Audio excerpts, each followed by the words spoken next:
நண்பர்களே, முடிஞ்ச அளவுக்கு இந்த ரியாலிட்டி இருக்குல்ல, அதை ஃபேஸ் பண்ண பார்த்துக்கோங்க.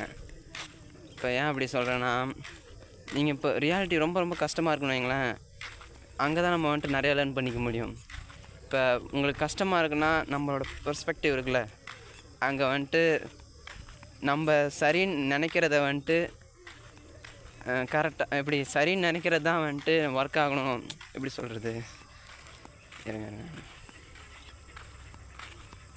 நம்ம இப்படி தான் ஒர்க் ஆகும் அப்படின்ற மாதிரி வச்சுக்கோங்களேன். இப்போ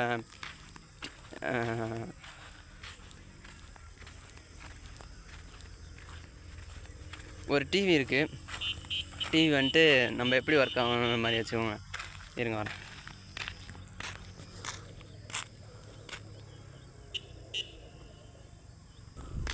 இப்போ அந்த டிவி இருக்குன்னு வைங்களேன். டிவி வந்துட்டு ரிமோட்டை தட்டுனா தான் வேலை செய்யணும்னு நினச்சிட்டு வேறு ஏதோ ப்ராப்ளமுக்கு தட்டி தட்டி பார்த்து அது உங்களுக்கு பெயின்ஃபுல்லான விஷயந்தான். கடைசியில் பேட்ரி செக் பண்ணால் உங்களுக்கு நல்லா ஓடுன்ற மாதிரி டக்குன்னு வந்துட்டு கிளிக்காக இருந்ததுன்னா நீங்கள் அவ்வளோ நேரம் தட்டி பார்த்துருக்க வேணாம்ல. அது மாதிரி இப்போ நம்ம சரின்னு நினச்சிட்ருக்க விஷயத்தை வந்துட்டு இது இப்படி தான் கண்டிப்பாக உங்களுக்கு ரியாலிட்டியில் எது ஒர்க் ஆகுதுன்னு கண்டுபிடிக்கிற வரைக்கும் பெயின் தான். இப்போ இது நான் வந்துட்டு இன்னும் தெளிவாக சொல்லணுன்னா,